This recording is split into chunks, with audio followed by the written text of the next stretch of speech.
Hello दोस्तों, और मैं हूं आपकी होस्ट और दोस्त मयूराक्षी। आप सबका फिर से स्वागत है हमारे शो पे। तो आज हम लोग उस टॉपिक की कंटिन्यूएशन पे बात करेंगे जिसके बारे में हमने पिछले हफ्ते बात किया था। मेंटल हेल्थ में हम लोग रीजंस, डिफरेंट टाइप्स और स्लीपिंग पिल्स या डिफरेंट पिल्स के अलावा भी हम अपने आप को एक स्ट्रॉन्ग इंसान बना सकते हैं या नहीं, मेंटली फिट बना सकते हैं या नहीं, उसके बारे में डिस्कस किया था। और उसके साथ मैंने आप लोगों को प्रॉमिस किया था कि जो डिफरेंट टेक्निक्स है जिससे हम अब खुद को एनालाइज कर सके, उस बारे में आज बात करेंगे। तो सबसे पहला टेक्निक ऑथर कहते हैं इंटरपर्सनल सेल्फ डिफीटिंग बिलीफ। ये उस विश्वास के बारे में है जो हम लोग चाहते हैं कि हमारे आसपास के लोग, हमारे मम्मी पापा या फिर बॉयफ्रेंड गर्लफ्रेंड्स, हस्बैंड वाइफ, वो हमें किस तरह से ट्रीट करते हैं, वो हमें किस तरह से रिस्पेक्ट करेंगे, हमें किस तरह से प्यार करेंगे, उस एक्सपेक्टेशंस के ऊपर ये बिलीफ तैयार होता है। ये मान लीजिए वो बिलीफ है जो आपके जिंदा रहने के लिए ज़रूरी है। मान लीजिए आप एक बहुत परफेक्ट इंसान हो और आप चाहते हो हमेशा आप परफेक्ट बने रहो, या फिर ये हो सकता है कि आप हमेशा जीतते हो। तो आपको लगता है अगर आप कहीं पे कभी भी हार गए तो आपकी लाइफ वर्थलेस हो जाएगी, या फिर आपको हमेशा प्यार पाया है आपने, तो आपको लगता है अगर जिंदगी में एक भी इंसान आपसे प्यार नहीं करेगा तो आपकी लाइफ बेकार हो जाएगी। इस तरह के बहुत सारे सेल्फ डिफीटिंग बिलीव्स होते हैं। या तो फिर ऐसा भी होता है कि कभी कभार हम मानते हैं हमारी जिंदगी में कुछ भी गलत होता है तो उसके लिए रिस्पॉन्सिबल सिर्फ हम खुद होते हैं। या तो फिर हम उठाकर कभी दूसरों पर ब्लेम डाल देते हैं और खुद को कभी भी ना गलत होने वाली चीज़ें सोचते हैं। तो इसी सारे थॉट प्रोसेस और बिलीव्स की वजह से हमारे दिमाग में बहुत बार पैनिक्स और एंजाइटी अटैक्स होते हैं। इसे हम एक एडिक्शन के हेल्प के सहारे समझेंगे। मान लीजिए आपने बचपन से सबका प्यार पाया है और आप मानते हैं कि आपको खुश रहने के लिए सबको खुश रखना बहुत ज़रूरी है और सबसे ज़्यादा सबका प्यार पाना बहुत ज़रूरी है। बट ज़िंदगी में आप एक ऐसे पड़ाव में आए जहाँ पे आपको कुछ लोग प्यार नहीं कर रहे हैं और आपने जितना प्यार पाया है आपको उतना प्यार नहीं मिल रहा है। इन दैट केस आप खुद को वर्थलेस समझ रहे हैं और आप धीरे धीरे डिप्रेशन में जा रहे हैं। तो उस सिचुएशन में आप कैसे बाहर आएंगे? सबसे पहले बैठिए पेन पेपर के साथ और उस चीज़ को समझिए कि अगर आपको प्यार नहीं मिल रहा है तो उसका एडवांटेज क्या है, डिसएडवांटेज क्या है। मैं ये नहीं बोल रही अगर आपको प्यार नहीं मिल रहा है, मतलब अगर आपको सबका प्यार नहीं मिल रहा है तो क्यों नहीं मिल रहा है, और अगर आपने दुनिया में सबको खुश नहीं किया तो इससे आपको क्या क्या अच्छा हो सकता है और क्या क्या बुरा हो सकता है। शायद मान लीजिए आपको पता चला कि दुनिया में सबको खुश करना एक्चुअली में पॉसिबल नहीं है। आपके जो आसपास के बहुत खास लोग हैं वो आपसे प्यार करते हैं किसी भी चीज़ के बावजूद भी। इसको कहते हैं रिवाइज द बिलीफ। एक बार आपको पता चल गया कि इस थॉट प्रोसेस का एडवांटेज क्या है, डिसएडवांटेज क्या है, फिर आपका जो विश्वास था कि आपको सबका प्यार ज़रूरी है, उसमें से आप इस विश्वास पे आए कि अगर कुछ लोग आपसे प्यार करेंगे तो भी आपका चलेगा। और फिर आप देखिए कि आपकी ज़िंदगी जिन लोगों के प्यार के बगैर चल रही है, आपको लाइफ में क्या प्रॉब्लम हो रही है। मान लीजिए आपके दोस्त हैं कुछ जो आपसे पहले जैसे प्यार नहीं कर रहे हैं, बट आपके पेरेंट्स आज भी आपसे उतना ही प्यार करते हैं। तो उनका प्यार कम हो जाने से आपकी लाइफ में कितना फ़र्क आया, उस चीज़ को टेस्ट कीजिए। उसे कहते हैं putting the belief to test. और आपने देखा आपकी लाइफ में थोड़ा बहुत डिफरेंस आया है, बट आपकी लाइफ पहले से ज़्यादा खुशनुमा हो रही है। तो आपको क्या समझ आया कि आपको सबके प्यार की ज़रूरत नहीं है, कुछ खास लोगों का प्यार आपकी ज़िंदगी को खुश बनाने के लिए काफ़ी है। वैसे ही अगर आपका कोई डर है, उसको आप इस तरह से खुद का काउंसलिंग करके भगा सकते हैं। क्योंकि एक बात कहा जाता है कि आपको आपका वर्थ किसी और इंसान नहीं बता सकता है। आपको खुद की वैल्यू पता होना चाहिए। इसीलिए अगर कोई इंसान आपसे प्यार नहीं करे, उससे दुखी होने की भी कोई बात नहीं है, और अगर कोई आपसे बहुत ज़्यादा प्यार करे, उससे खुश होने की भी बात कुछ नहीं है। क्योंकि कल वो इंसान आपसे उतना ज़्यादा प्यार करेगा, उसकी कोई गारंटी नहीं है। पर हम अपनी तरफ से अपने हर रिश्ते को सुधारने की कोशिश कर सकते हैं। अगर कोई हमसे खफा है तो हम उनसे जाके बात कर सकते हैं, पर अगर उन्होंने फिर भी हमसे बात करने से मना कर दिया तो हमें उस चीज़ को एक्सेप्ट करके उन लोगों के साथ आगे बढ़ना चाहिए जो लोग हमसे सच में प्यार करते हैं। इसके साथ what if technique downward technique की तरह है, जहाँ पे मान लीजिए आपका एक डर है, आपको हाइट से डर लगता है, तो आप एक पेन पेपर लेके बैठेंगे और पेन डाउन करते रहेंगे। अगर आप सीढ़ियों से गिर गए तो क्या होगा, अगर आप बंजी जंपिंग करते हुए गिर गए तो क्या होगा, उसमें जो सबसे बुरा हो सकता है और उसको हमें देखना पड़ेगा। फिर उस डर को हमें एनालाइज करना पड़ेगा। मान लीजिए आप छत से नीचे देखने गए तो वहां से आपका गिरने का रिस्क बहुत कम है, बट बहुत लोगों को वो भी डर रहता है। फिर धीरे धीरे आप वर्स्ट सिचुएशन को फेस करते हुए आपको ये समझ में आया कि ये एक्चुअली आपकी साइकोलॉजिकल फियर है, क्योंकि आपका जो छत है वो चारों तरफ से गिरा हुआ है, तो वहां से आपके गिरने का कोई चांसेस नहीं है। ऐसे हमारी ज़िंदगी में बहुत सारे डर हो सकते हैं, जैसे जॉब खाने का डर। तो आपको वो सोचना चाहिए अगर जॉब चला गया तो सबसे डिफ़िकल्ट क्या होगा और उससे आप कैसे बाहर आ पाओगे। इससे आप आपके प्रॉब्लम्स को एक नई दिशा दे सकते हो, आप नया सोल्यूशन ढूंढ सकते हो। इस टेक्निक की मदद से आप सेल्फ पिटी से एक सोल्यूशन ओरिएंटेड पर्सन बनोगे, क्योंकि आपकी प्रॉब्लम्स सबसे ज़्यादा जो हो सकता है उसके बारे में आपको पता चल जाता है और फिर उसे आप सॉल्व करते हो। इसके साथ आता है third technique, compassion based technique.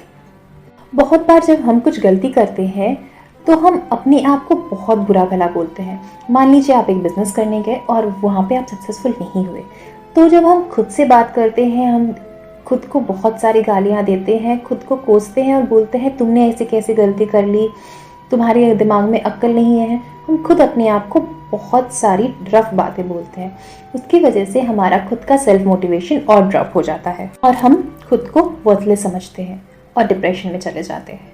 लेकिन इस सिचुएशन में अगर वही चीज़ हमारे किसी दोस्त के साथ होता है तो हम उसे बहुत ही प्यार से समझाते हैं, उसे बताते हैं कि इससे वो क्या सीख सकता है या उसकी ज़िंदगी उस चीज़ में नहीं रोक सकती। तो ऑथर हमें ये कहते हैं जब आप भी ऐसी कोई गलती करो तो खुद के साथ दुश्मनी मत करो, बल्कि अपना अच्छा दोस्त बनो और अपने आप से बातें करो, खुद को समझाओ और खुद का दोस्त बनो। और अगर आपसे खुद से नहीं हो रहा है तो अपने किसी अच्छे दोस्त से बात करो और वो जैसे आपसे बात कर रहे हैं उसे लिख लो, और फिर जब आप खुद को फिर से बुरा भला कहोगे वो सारी बातें को एक बार देखो, फिर धीरे धीरे आप उस डिप्रेशन से बाहर आ सकते हो। ट्रुथ बेस्ड टेक्निक में हम ये जानेंगे कि हमारा जो डर है वो एक्चुअली में सच है या फिर गलत है। मान लीजिए आपको भूत से डर लगता है तो आपको ये टेस्ट करना पड़ेगा कि सच में भूत होते हैं या फिर ये आपका मन का वहम है। तो इसको जानने के लिए हमारे पास 4 टेक्निक है, जैसे examine the evidence, experimental technique, survey technique and reattribution. तो एग्जामिनिंग द एविडेंस में हम देखेंगे कि एविडेंस क्या बोलते हैं, कितने लोग भूत के मरने से मर जाते हैं, इस चीज़ के बारे में हम खुद जानेंगे। और शायद मेरे नज़र में तो ऐसा कुछ है नहीं कि कोई भूत के अटैक से मर गया हो, तो फिर शायद ये हमारा मन का वहम है, हमारे एविडेंस हमें वही बताते हैं। फिर दूसरा है एक्सपेरिमेंट। मान लीजिए आपको इस बात का डर है अगर आप फ्लाइट में चढ़ोगे तो फिर आपका फ्लाइट क्रैश हो जाएगा और आप मर जाओगे। इसको हमें एक्सपेरिमेंट करके देखना पड़ेगा। आपको एक बार फ्लाइट पे चढ़ना पड़ेगा आपके अपनों के साथ और आपको डर लगेगा, पर फिर जब आप सेफली लैंड करोगे फिर आपको पता चलेगा एक्चुअली में लोग नहीं मरते हैं, क्योंकि हर रोज़ बहुत सारी फ्लाइट्स टेक ऑफ करती है और वो लोग सेफली अपने घर जाके पहुंचते हैं। उसके साथ आता है सर्वे टेक्निक। सर्वे टेक्निक में ऑथर ने हमें एग्जाम्पल दिया था, एक लड़की थी जिसके 4 बच्चे थे और उनकी फैमिली थी, हस्बैंड, पेरेंट्स। उसको लगता था कि उसके डिप्रेशन की वजह से वो अपनी फैमिली पे बर्डन बन रही है, पर वो ये सवाल अपनी फैमिली से नहीं पूछ सकती थी। इसीलिए उसने हॉस्पिटल्स के सारे लोगों से पूछा कि वो अपनी फैमिली के लिए बर्डन है या फिर एसेट। फिर जब उसने सर्वे किया तो उसे पता चला कि बहुत सारे ऐसे लोग हैं जो डिप्रेशन में गए थे और बहुत लोगों ने बहुत डिफ़िकल्ट डिसीजन भी लिया, मतलब अपनी लाइफ को ख़त्म करने का डिसीजन। पर उसकी वजह से वो फैमिली मेम्बर्स खुद को ही ब्लेम करते थे और उन सब की ज़िंदगी बर्बाद हो गई। फिर उसको ये पता चला एक्चुअली में हो सकता है कि वो अपनी फैमिली को कुछ टाइम के लिए दुख देती है, पर उसकी फैमिली में उसका होना जितना ज़्यादा इम्पोर्टेंट है, उसके सामने ये कुछ दिन की प्रॉब्लम्स कुछ भी नहीं है। तो दोस्तों, हमेशा ये याद रखिए आप आपकी फैमिली के लिए बहुत वैल्यूएबल है। तो कभी भी आपको कुछ लगे तो प्लीज़ अपने अपनों से बात करिए, सर्वे टेक्निक कीजिए और फिर आपके नेगेटिव थॉट्स को दूर कीजिए। रीएक्टिवेशन टेक्निक में ऑथर कहते हैं, आप किसी भी सिचुएशन के लिए ना खुद को ब्लेम करेंगे ना दूसरों को, सिचुएशन को ब्लेम करेंगे, सिचुएशन को समझेंगे और फिर डिसीजन लेंगे। किसी और पे पिन पॉइंट ना करके सिर्फ सिचुएशन को समझिए, फिर आपको सारे प्रॉब्लम्स के सल्यूशन दिखने लगेंगे। इसके साथ अपनी मेंटल हेल्थ को हमेशा ठीक रखने के लिए ऑथर ने हमें 2 सजेशन दिया है। एक है सेल्फ मॉनिटरिंग, मतलब आप पूरे दिन में कितनी बार नेगेटिव सोचते हो और क्या सोचते हो उसे लिखिए।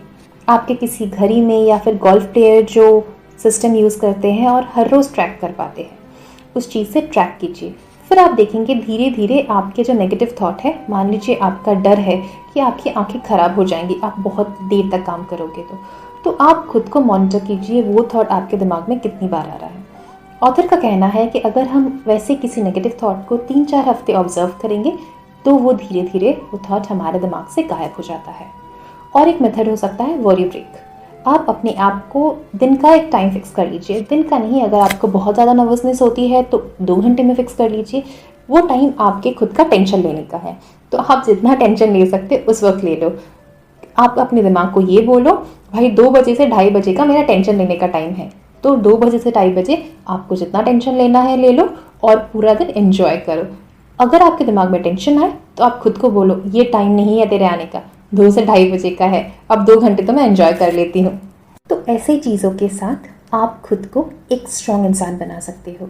और उसके साथ मेरा एक पर्सनल एक्सपीरियंस मैं आप लोगों के साथ शेयर करती हूँ।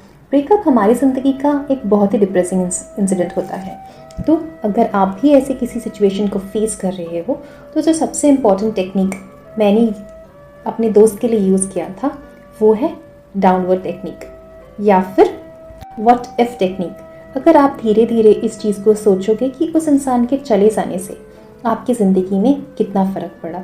हाँ, आपकी ज़िंदगी का एक अंग चला गया, आपके दिल में बहुत सारी यादें रह गई, पर आपकी ज़िंदगी नहीं रुकी।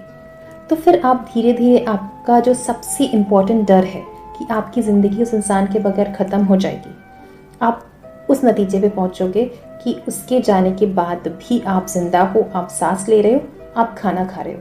इसका मतलब ये है कि आपका दिल का एक हिस्सा तो ज़रूर गया है, लेकिन आपकी ज़िंदगी अभी भी बाकी है, तो आपको ज़िंदगी में आगे बढ़ना पड़ेगा।